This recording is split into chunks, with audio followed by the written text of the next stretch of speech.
Al-Fatihah.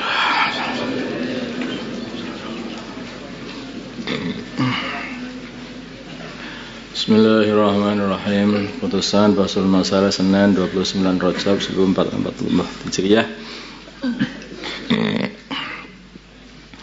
20 Februari 2023 Masehi.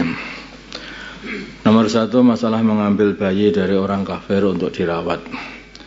Ahmad dan istrinya sudah lama tidak dikarunia anak. Akhirnya mereka mengambil anak dari pasangan suami istri yang beragama Nasrani katanya, yang masih berumur 8 bulan.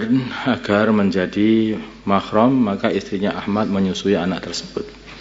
Pertanyaan, jadi sudah menjadi anak rodha ya menyusuinya. Pertanyaannya ini, bagaimana hukum mengangkat anak dari orang kafir sebagaimana kasus di atas? Jawabnya adalah boleh dengan syarat tanpa mengubah nasab anak tersebut. Maksudnya nasabnya tidak dimasukkan ke nasab keluarga orang yang adopsi, enggak. Ya tetap saja keluarga aslinya.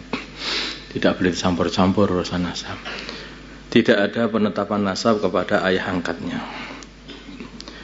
Bagaimana status agama anak tersebut? Jika salah satu dari nenek moyangnya ada yang diketahui beragama Islam, maka ia dihukumi Islam. Dan jika tidak ada, maka ia dihukumi kafir. Maksudnya ya yang bisa diketahui ya, nasab-nasab dia itu nenek moyang ke atas yang bisa diketahui, adakah yang Islam gitu.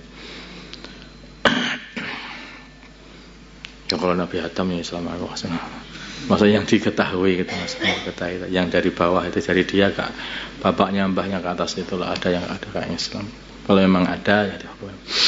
Jika ia dihukumi muslimah, perempuan ya tadi anaknya, seumpama perempuan ya. Jika ia dihukumi muslimah, apa? Oh ya. Jika anak tersebut perempuan, ya betul. Jika anak tersebut perempuan, siapakah wali anak tersebut tatkala menikah? Karena walinya siapa itu? Sedangkan ayahnya itu ayah angkat, bukan ayah aslinya gitu loh. Ayahnya yang asli orang lain dan orangnya masih kafir. Jika ia dihukumi muslimah, artinya karena ada nenek moyangnya yang bisa diketahui yang Islam. Baik disebabkan ada nenek moyang yang Islam atau ia memang sudah masuk Islam ketika sudah balik syahadat, maka yang menikahkan adalah walinya yang muslim. Walinya yang muslim atau wali musbir atau wali abad yang muslim. Kalau tidak ada, maka yang menikahkan adalah hakim Islam ini.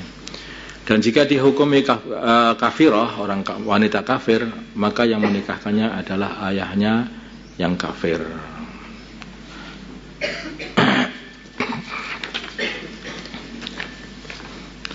Dua, posisi badan ketika bangun dari tempat sholat. Ada pertanyaan seperti itu.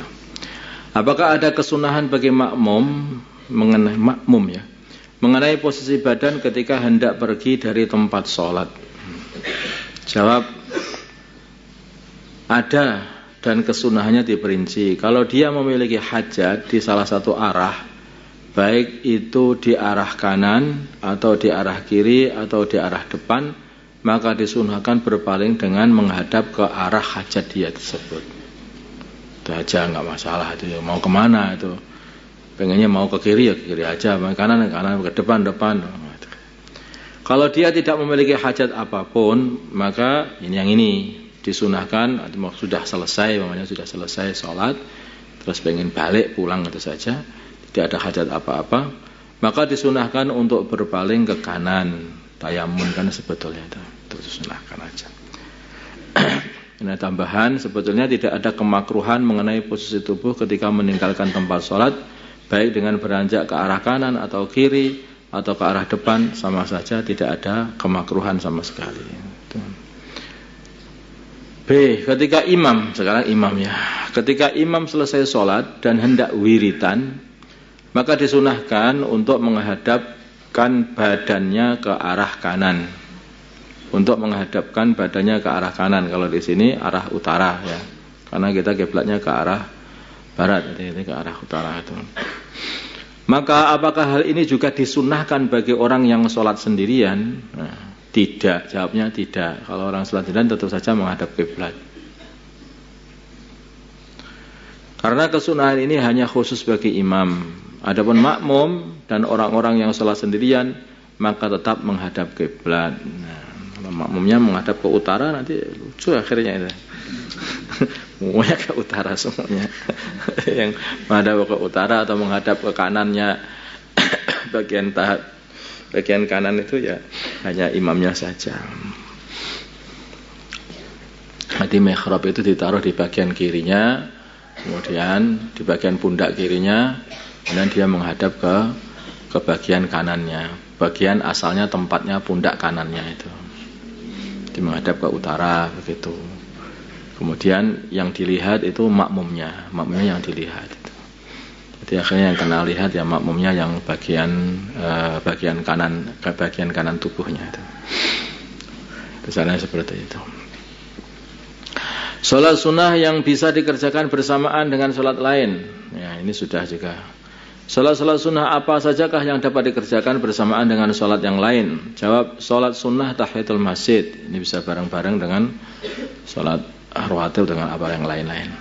Sholat sunnah syukrul wudu juga ini bisa. Sekalian sholat duha juga bisa. Sholat sunnah tawaf, sholat sunnah ikhram, sholat sunnah istikharah, sholat sunnah hajat, sholat sunnah 2 rakaat ketika hendak safar dan 2 rakaat selepas datang dari safar juga disunahkan. Sebagian ulama berpendapat termasuk juga sholat sunnah awabin juga boleh dikerjakan bersama-sama yang lain. Maksudnya juga awabin, ya juga tahiyatul masjid, juga tahiyatul masjid awabin itu kalau yang dimaksud awabin adalah sholat duha apa sholat 6 rakaat setelah maghrib ini. Karena kalau awabin dalam hadis itu yang dimaksud adalah sholat duha. Ini enggak dijelaskan di sini. Antara maghrib dan isya itu penamaan baru sebetulnya. Itu dalam hadis malah justru awabin itu sholat duha. Itu juga boleh dikerjakan bersama yang lain. Maksudnya niat satu sholat itu dapat 2 pahala. Siapakah yang dimaksud ahli kitab? Siapa yang dimaksud dengan ahli kitab yang sah untuk dinikahi? Yang boleh dinikahi. Jawab, orang Yahudi dan Nasrani yang asli, yaitu yang nenek moyangnya sudah masuk agama tersebut sebelum diganti syariatnya. Maksudnya sebelum diganti syariat Islam ini. Nenek moyangnya dari orang-orang sana, dari orang-orang yang dulunya sudah ikut Yahudi dan Nasrani. Kalau kebanyakan kalau di negeri kita ini ya justru anak-anaknya orang murtad. Karena negeri kita ini kan sebelum datangnya Belanda itu di mana-mana hampir semuanya sudah orang Islam semuanya, sedikit orang Hindu sudah sedikit. Kemudian ketika datang Portugis dan Belanda, mereka itu dimurtadkan sama Portugis dan Belanda itu. Seperti di Sumatera Utara ya. Utara itu dulu tempatnya Islam yang kuat di situ itu. Kemudian panjang diserang dengan kristenisasi atau sama orang-orang Belanda pada zaman itu. Sekarang ini wallahu alam, semoga balik lagi nanti. Allahumma shalli ala sayyidina Muhammad wa ala ali sayyidina Muhammad wa salli ala sayyidina Ibrahim wa ala sayyidina Ibrahim wa ala sayyidina Muhammad wa ala sayyidina Muhammad wa barakta ala sayyidina Ibrahim wa ala sayyidina Ibrahim fil alamin alhamdulillah majid. اللهم ارحم سيدنا محمد اللهم اغفر له سيدنا محمد اللهم اصلح من سيدنا محمد الف بين قلوبهم ومن سيدنا محمد اللهم انصر من سيدنا محمد اللهم احسن سلطانا نصيرا صلى الله على سيدنا محمد النبي الامي وعلى اله وصحبه وسلم الحمد لله رب العالمين.